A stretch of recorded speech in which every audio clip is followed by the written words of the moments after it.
Okay, boys, here we go. First movie of the year, first video of the year. Had several owners request that I get a video up. I thought with the keeperless due this Sunday, it would be a good time to do that. Now, I want to let you know I am coming to you live from Dayton, Ohio. I'm actually doing a video while I'm down in Dayton watching the girls' state basketball tournament. Came down Thursday, went back home, then came down all day today, and going to catch some of the finals games tomorrow. So that's dedication for you, boys. Doing the fantasy baseball video here in Dayton. So we're not going to get into too much smack talking right now. Gonna kind of just go over the ins and outs of setting your keepers for Sunday. First of all, Ebert, when do they need to be in? When do rosters lock? That's always a big question. We have a few owners that I'm sure will be watching the clock and making sure that everyone's keepers are locked in by the deadline. I'm going to give you until noon on Sunday, 12 p.m. All keepers should be locked in and everybody's team should be whittled down. Now, believe it or not, I know Brian hates this. Brian, I know you hate it. You say it's a waste of time, that owners should know that there's no need for videos on how to do things in this league, but I'm going to tell you this right now. I've had at least 2, maybe more owners contact me with questions about how many keepers are we allowed to have? What is their salary? Believe it or not, I've had this. How much is our salary cap? Can we put keepers on the reserve roster? Tons of questions about that. So let me go through this as quickly as possible. First of all, how many keepers can you have? You can have as many as 12. You do not need to have 12, but you can have as many as 12. Number 2, what are their salaries? Is there an increase in the salary? Did you already put the increase in from the previous year?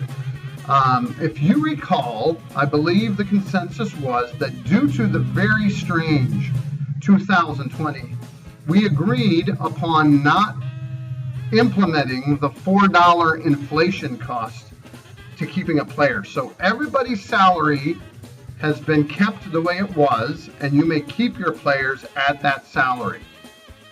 With 2021 being a more normal year, next year we'll go back to adding $4 increase to these players' salaries. So the salaries are correct as you see. Can I select keepers and have them on the reserve roster? No. All of your keepers need to occupy an active roster spot.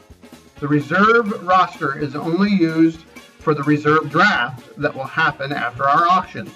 So whatever keepers you have, if you've got 12, you got to have them all on the active roster. So pay attention to positions. If you don't have room for somebody, it looks like you can't keep them. Finally, how do we cut players? Click on the player's name. His profile page will come up, and there'll be an option there to drop the player. Hit the drop button, confirm it, and he's dropped. So you need to drop all the players you're not going to keep. And then lastly, to make sure that everything's good, go to your home page and make sure all of your keepers have that keeper box checked. There's an empty box. It says keepers, and just click on it to make sure that the computer and the website know that you're going to keep those players. If you don't, they'll all be dropped. So make sure you click the keeper box. So guys, that's it for now. Spring training is up and rolling. We're within a week of the auction. I'm ready to go for that. So get your keepers selected. Brian, send all your complaints to me. I'll be ready to answer my phone. I'm sure I'll be getting that. Or maybe there'll be a ridiculing video posted talking about how Ebert puts up terrible videos. But maybe I could talk to Dr. Freakout. I did get my first round of the COVID-19 vaccine, and I'd like to talk to Dr. Freakout. Maybe he would give me some tips and advice on what to expect from round 2. Out there, Dr. Freakout? Yoo-hoo! All right, boys. Get those keepers set. Start prepping. Scour who's available, and we will see you all in the auction room in about a week. Let's go!